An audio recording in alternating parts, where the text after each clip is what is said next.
Hi, it's Kathleen from Bailey Academy, Canadian Mom of 5, homeschooling 3 of them, ages 8, 11, and 15.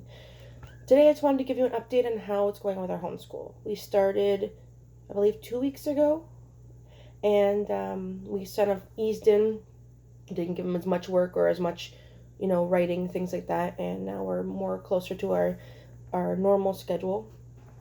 Um, let's see. So what we do is we do morning basket, and I was going to do a video on that.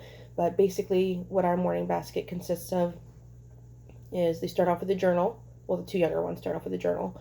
And right now, first they were writing only one line, now they're writing 2 lines. I'm working them up because, especially my sixth graders, should be writing a lot more than that. But they're not good at that, so they need practice. And my older one has like different puzzles, like word ladders, word searches, number puzzles, things like that she works on.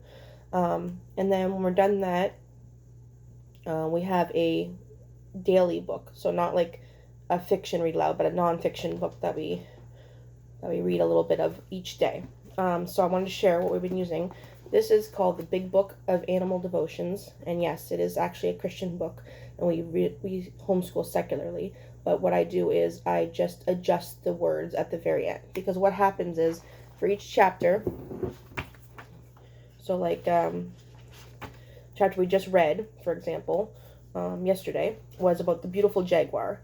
So it talks about the animal, and has a little picture of it, and then at the end it has 3 questions. Or sorry, at the end of the story of the animal, it has a couple like things you can learn from that animal. So like it says, every creature has its place in nature. Each person has his or her important role in life. And then it says, everything God has made is good if it's used correctly, which you can easily just adjust or take out.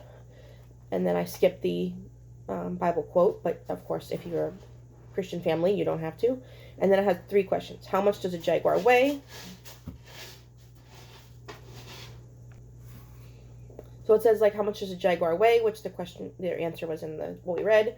How does 100 kill a jaguar? And then it says, name 2 good reasons God has for using you, which we switched to name 2 good things that you're good at, and that you could use in the future to help others.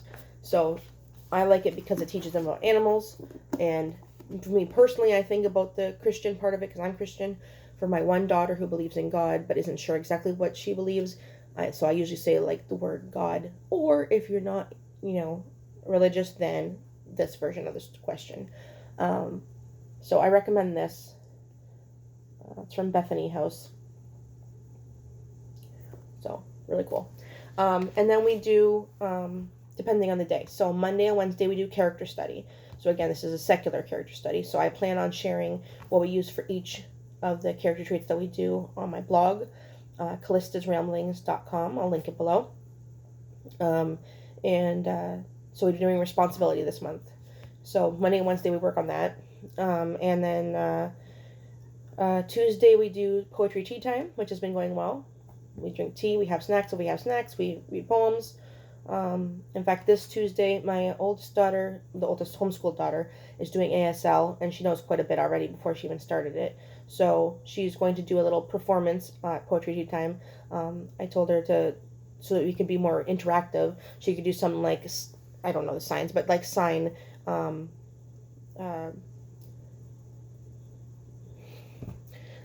can't think now.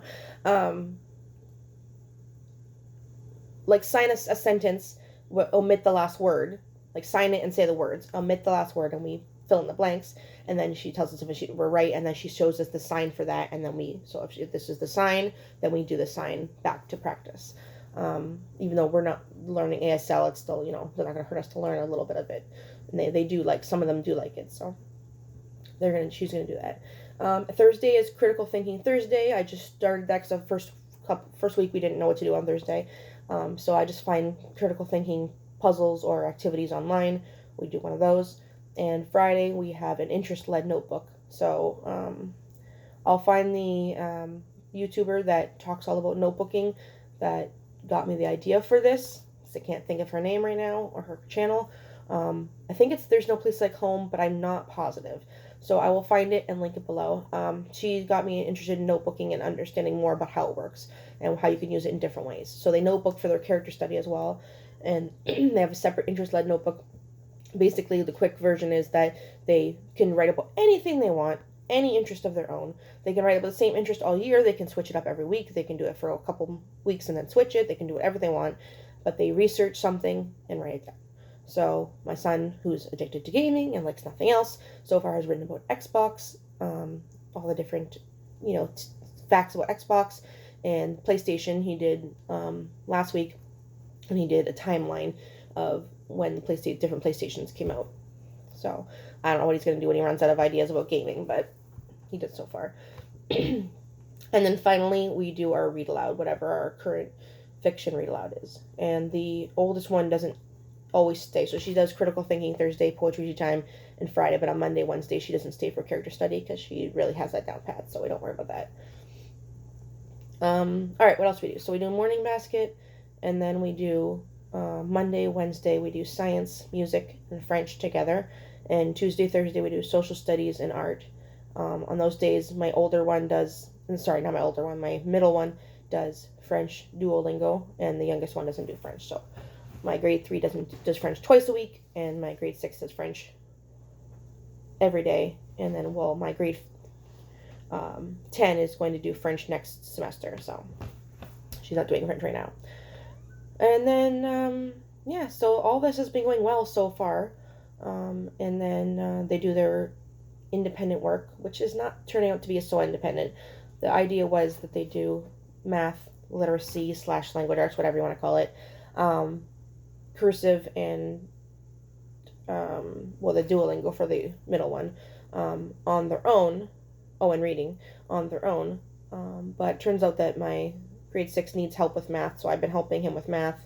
He does the rest of it mostly by himself. One little tidbit, if you're not worried about them writing for everything, what I've been doing is, for the book that he's reading, which right now is Holes, I found,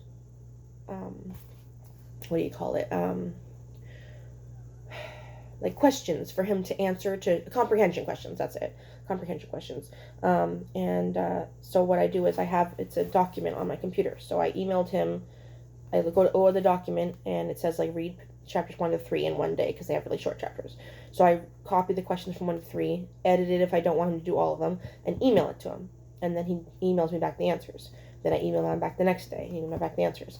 It's working out really well for us. Yes, he needs more writing practice, but I try not to overwhelm him yet. So that's actually working well for us. He can sit at his desk, read his chapters, and email me the answers. So recommended if you have a struggling writer who, you already has writing practice, but you just want him to get the answers out. Sorry, the cat walked by. Oh my god, I'm saying way too much. Normally I have a list of what I'm going to say, and I didn't this time, and that's why I'm saying so I'm going to have to go back to having a list. What else do I want to say?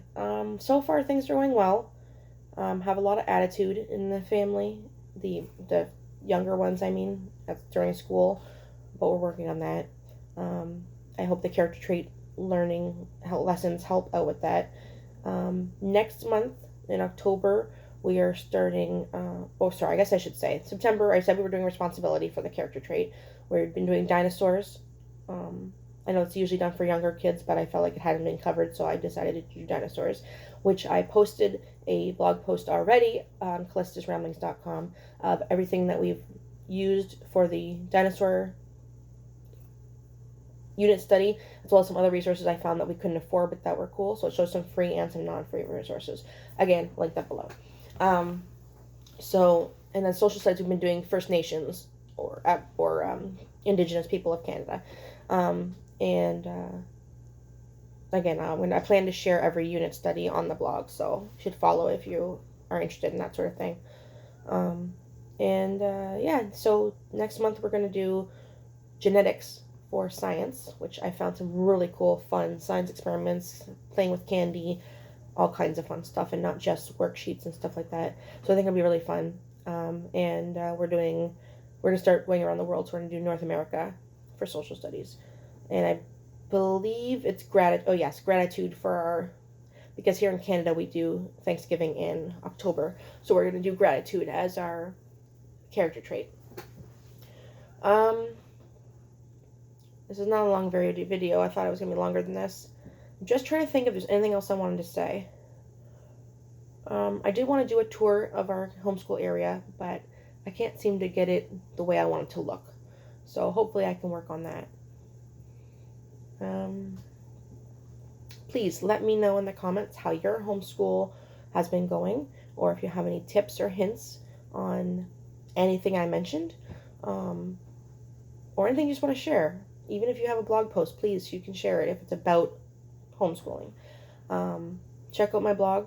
Check out the notebooking YouTuber that I share below. And like and subscribe. Makes me happy.